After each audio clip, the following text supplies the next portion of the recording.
Hai guys, assalamualaikum warahmatullahi wabarakatuh. Selamat datang kembali di channel YouTube Wulandari. Apa kabarnya nih kalian semua? Semoga sehat selalu ya. Di video kali ini aku mau bikin kue tradisional khas Sunda yaitu misro atau amis di jero. Tanpa berlama-lama, yuk langsung aja kita ke videonya.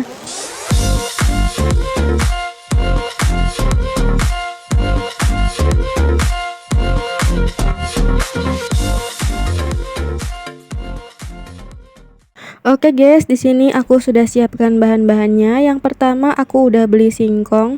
Aku beli tuh 1 kilo, harganya 5.000. Tapi untuk di resep ini aku cuman pakai setengah kilo aja ya. Selanjutnya ada gula merah. Aku pakai 3 buletan kayak gini. Aku belinya seperapat itu harganya 5.000 juga, tapi aku cuman pakai 3 butir atau 3 bulet aja. Selanjutnya di sini ada setengah sendok teh garam, 1 sendok makan gula pasir dan setengah bungkus vanili bubuk. Selanjutnya untuk singkongnya ini mau aku kupas dulu dari kulitnya dan mau aku cuci bersih. Nah ini udah aku kupas dan cuci bersih. Sekarang mau aku parut dulu singkongnya. Kalau misalkan kalian nggak punya parutan, kalian mau pakai blender juga boleh ya guys. Tapi di sini aku mau pakai parutan aja karena aku tuh baru beli parutan ini guys. Jadi aku belinya tuh kayak di abang-abang yang pakai bakter gitu, yang ada baskom apa segala macam, yang harganya itu 5 ribuan atau gocengan gitu. Tapi sekarang tuh jadi naik guys, harganya 6.000. Nah di tempat kalian ada nggak nih abang-abang yang jual perabotan rumah tangga harganya 5.000 atau 6.000 gitu? Boleh dong kalian tulis di kolom komentar ya. Loh, kok malah jadi ngomongin parutan? Nggak apa-apa ya guys, ini aku sambil cerita aja. Oke, sekarang mau aku selesaikan dulu untuk parut singkongnya ini.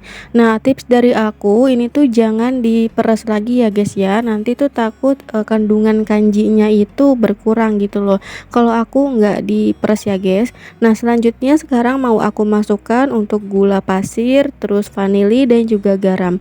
Nah, ini mau aku aduk-aduk sampai tercampur dengan rata. Nah, kalau udah tercampur rata seperti ini, sekarang kita sisihkan dulu.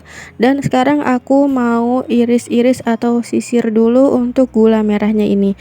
Nah, di sini aku pakai 2 buletan dulu ya, guys. Nanti kalau misalkan kurang aku tambahkan lagi. Nah, ini mau aku sisir aja biar nanti lebih memudahkan untuk memasukkan ke dalam adonan singkongnya. Oke, ini adonan singkongnya udah selesai dan juga irisan dari gula merahnya juga udah selesai. Lalu di sini aku sudah siapkan plastik perempatan yang sudah aku gunting melebar seperti ini. Kalau kalian punya sarung tangan plastik itu lebih bagus ya guys, karena di sini aku nggak punya, jadi aku pakai plastik perempatan aja. Lalu aku ambil 1 sendok makan adonan singkongnya ke dalam plastik dan aku mau memasukkan irisan gula merahnya tadi. Untuk banyaknya gula merah sesuaikan aja dengan selera kalian ya guys. Nah, kalau gula merahnya udah masuk, sekarang kita tutupi lagi dengan adonan singkongnya sampai si gula merahnya ini nggak terlihat lagi ya guys. Pokoknya harus sampai tertutupi. Jangan lupa sambil dibentuk menjadi bulatan gitu ya, dan agak digepengin sedikit gitu. Di sini aku ngebentuknya bulat gitu ya guys. Tapi kalau kalian mau ngebentuknya persegi panjang, lonjong, kotak atau segitiga itu bebas ya guys, sesuaikan aja dengan selera kalian. Nah, ini kalau udah bulat kayak gini mau aku pindahkan dulu ke dalam nampan. Selanjutnya di sini aku akan ulangi lagi. Aku ambil 1 sendok makan adonan singkongnya, lalu aku pipihkan dan sekarang mau aku isi dengan irisan gula merah tadi. Untuk ngisi gula merahnya juga jangan terlalu banyak dan jangan terlalu sedikit juga ya guys, cukup sedang-sedang saja. Di sini kalau misalkan terlalu banyak nanti takutnya tuh pas digoreng dia nanti meletus gitu loh guys, jadi keluar-keluar gitu untuk gula merahnya, jadi kan nanti nggak bagus ya. Nah, di sini aku isinya sedang-sedang saja, yang penting tuh harus tertutup dengan rapat ya guys biar nggak bocor. Nah, jangan lupa dibentuk melingkar atau bulatan gitu ya guys. Nah, kalau misalkan ada yang kelihatan gula merahnya di luar, kalian tinggal tambahkan lagi sedikit untuk adonan singkongnya ini. Jangan lupa dibentuk bulat, dipipihkan juga sedikit. Nah, kalau udah kayak gini, sekarang kita pindahkan ke dalam nampan. Nah, sekarang mau aku bulat-bulatkan lagi sampai adonannya nanti habis ya guys. Kue tradisional khas Sunda yang satu ini tuh namanya misro atau amis di jero. Dalam bahasa Indonesia artinya itu manis di dalam. Jadi amis itu adalah manis dan di jero itu artinya di dalam. Jadi misro itu amis di jero dan artinya itu manis di dalam. Artian manis ini adalah gula merah di dalamnya ya guys. Kalau misalkan combro itu artinya oncom di jero. Artinya oncom di dalam. Nah, isiannya itu adalah oncom. Jadi kalau misro itu manis, kalau oncom itu lebih ke gurih dan juga pedas. Kalau di tempat kalian apa nih guys namanya? Boleh dong kalian tulis di kolom komentar ya. Oke, ini aku udah selesai semua untuk ngebuletinnya dan dari satu resep ini aku menghasilkan 11 piece ya guys. Untuk gula merahnya ini masih sisa dan ini yang satu buletnya ini belum aku pakai ya. Oke, selanjutnya sekarang mau aku goreng dulu untuk misronya ini. Nah, ini aku sudah panaskan minyak dan ini apinya itu sedang cenderung kecil aja ya.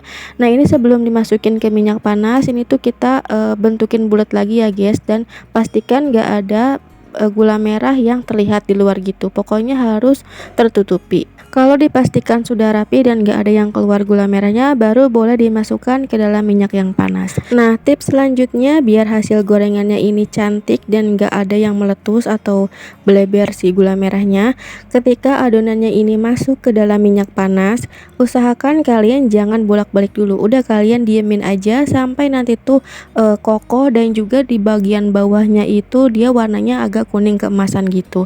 Karena kalau kalian bolak-balik di awal ketika dimasukin adonannya itu pasti bakalan ambiar, pasti bakalan rusak dan keluar untuk si gula merahnya ini. Nah, kalau udah kokoh kayak di video ini baru kalian bisa balikin ke satu sisinya lagi. Nah, kalau kayak gini tuh dijamin gak akan ambiar, gak akan ada yang meletus gitu ya guys gula merahnya. Jadi nanti hasil gorengannya itu bisa cantik. Nah, kalau misalkan kedua sisinya ini udah warnanya kuning keemasan kayak gini, sekarang mau aku angkat aja dan akan aku tiriskan. Lalu akan aku lanjutkan goreng semuanya sampai selesai. Ini dia guys, udah aku goreng semuanya dan hasilnya itu cantik ya guys. Kalau kalian ikutin tips dari aku tadi, pasti ini tuh hasilnya akan bagus kayak gini. Ini dia penampakan kue misro buatan aku hari ini. Ini tuh bentuknya agak gede gitu ya guys. Kalau kalian buat jualan bisa dikecilin lagi atau sesuaikan aja dengan harga modal yang kalian keluarkan ya. Di sini karena aku buat makan sendiri aja, jadinya tuh bentuknya agak gede gini ya. Nah, ini mau aku coba belah. Ini tuh di luarnya kering tapi di dalamnya itu lembut dan isiannya ini lumer ya guys. Apalagi kalau kalian isinya itu lebih banyak lagi gulanya, pasti ini bakal lumer banget. Untuk rasanya udah pasti ya guys, ini tuh enak banget, crispy di luar, lembut di dalam dan isiannya yang lumer banget. Rasa gurih dari singkongnya, wangi dari vanilinya, apalagi isiannya yang lumer dan manis banget dari gula merahnya ini. Cocok banget untuk teman ngeteh atau ngopi kalian di rumah. Oke guys, segitu dulu aja video dari aku kali ini ya. Semoga video yang aku bagikan ini bisa bermanfaat untuk kalian. Selamat mencobanya di rumah dan semoga berhasil ya. Kita sambung lagi di video selanjutnya. Wassalamualaikum warahmatullahi wabarakatuh. Bye.